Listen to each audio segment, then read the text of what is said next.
je vais vous parler d'un sujet qui a été un des plus grands défis de ma vie. Se donner de la valeur. Ma valeur, là, quand j'étais enfant, adolescente, puis jeune adulte, je le prenais dans le regard des autres. Je me suis démenée au maximum pour voir la valeur dans les yeux des autres. Le résultat, je n'étais jamais satisfaite. J'étais comme un tonneau sans fond. On avait beau me reconnaître, ça ne me rendait pas heureuse. Au contraire, ça me mettait mal à l'aise. En fait, je ne pouvais rien recevoir parce que j'étais convaincue que j'en avais pas de valeur. Me donner de la valeur, c'était tout un programme pour moi. Parce que, d'abord, c'était pas correct. Ça voulait dire se vanter. Ça voulait dire se supérioriser.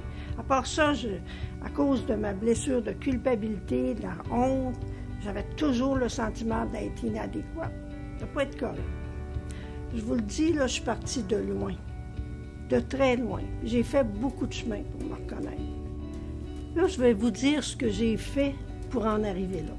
Premièrement, j'ai fait une liste de toutes mes qualités, de tous mes talents, de toutes mes forces, même si je trouvais ça un peu bizarre, puis ridicule, puis quétaine au début. Je peux vous dire que ça m'a aidé. Je la relisais tous les jours. Puis tous les soirs, avant de me coucher, dans mon cahier, j'écrivais ce dont j'étais fière. Puis en plus, je me fixais des objectifs pour les atteindre. Puis finalement, je suis arrivée à être capable de recevoir, puis de prendre le temps, quand on me reconnaissait, de me nourrir avant de dire merci. Aujourd'hui, je pense que je sais ma valeur. Je sais qu'est-ce que je vaux. Je connais mes forces, mais je connais aussi mes limites. Je suis capable de dire que je suis un facteur d'harmonie relationnelle, que je crée autour de moi de l'amour, que je rassemble les gens, que je suis fiable, engagée, structurée. La liste était courte au début, mais là, elle est très longue, puis je vais vous arrêter là.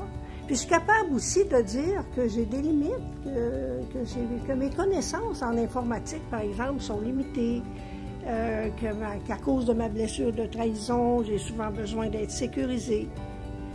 Mais la différence, c'est que quand je me reconnais avec honnêteté, j'ai le sentiment, non pas de me vanter, mais c'est plutôt un sentiment d'humilité, parce que c'est juste. Je suis vraiment fière de mon cheminement. Parce que je suis pas mal mieux avec moi-même. Je me sens tellement libre d'être ce que je suis. Moi, je vous encourage à suivre mes étapes pour en arriver à vous dire un jour comme moi, je suis vraiment une belle personne. Je mérite qu'il y ait tant de monde qui m'aime. Maintenant, dites-le avec moi. Je suis vraiment une belle personne. Je mérite qu'il y ait tant de monde qui m'aime.